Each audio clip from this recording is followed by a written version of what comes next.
Hello, everyone, and welcome to another Spotlight on TCC. My name is Beno Rubin. I'm the Pathway Dean for Manufacturing and Transportation. And with me today is Rick Dyer, our Department Chair for Machine Technology. We're going to talk to you about our manufacturing and transportation programs here at TCC, talk about the programs that are available and the job outcomes that you can anticipate.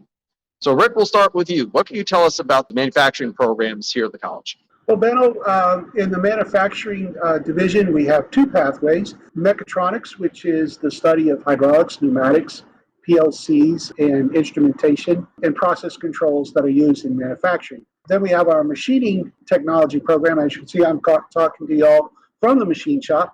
We have the basic machining operator, where we teach the basic blades, mills, drills, machining processes. And then we have a more advanced CNC programmer operator program utilizing the machines that you see behind us. Beno, if you would please talk to us about transportation. Absolutely. So I'm actually coming to you live from the Regional Automotive Center in Chesapeake. This is one of our labs behind us. And our transportation side of the pathway has four main programs: automotive, collision repair, diesel, and marine. In automotive, we have a general automotive program, and then we also have 5 manufacturer programs. We have Chrysler, Ford, Honda, Subaru, and Toyota. So students can train to actually become a factory-trained technician in one of those brands that work at one of the franchise stores here in the area. In addition to that, we also have a diesel technology program that consists of a medium-heavy truck specialization and a marine specialization. So students can either work on medium to heavy-duty trucks and equipment, or they can work on marine vessels, diesel-powered vessels at different marinas and repair facilities throughout the area. And finally, our collision repair program is located at the Chesapeake Career Center, just across the street from the Chesapeake campus, prepares students to work in auto body shops in the area, doing refinishing, structural work, non-structural work on various types of vehicles.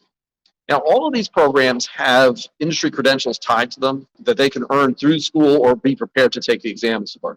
So, Rick, I know you have some of those in your program as well. Why don't you tell us about in the pathway, what industry credentials students can earn while they're here? In the pathway, we have several credentials. In transportation, we have the ASE credential for the automotive students. We have the ICAR certification for the collision repair students. And then in the machining technology, we have the NIMS Level 1 and Level 2. Level 1 is for the basic machine operations, and Level 2 is for the CNC programming and operators. So those are our credentials that we have at this time. Rick, let me ask you this. Are the students coming out of our programs, what is the job outlook for them? Are they able to get employed coming out of or even while they're students? Is that something they can do here? Yes. In fact, most of my students, particularly in the machining program, which I'm more familiar with, they're leaving here usually after the first semester, employed as apprentices. Manufacturers or employers are actually helping them come back for the more advanced course material and paying for it for them. So, yeah. The job outlook is great right now for these areas. Excellent. Thank you, Rick. And thank all of you for joining us for another Spotlight on TCC. If you'd like more information about the programs in the manufacturing transportation pathway, please contact us at 757-822-5000 or by email at rac@tcc.edu. Thank you.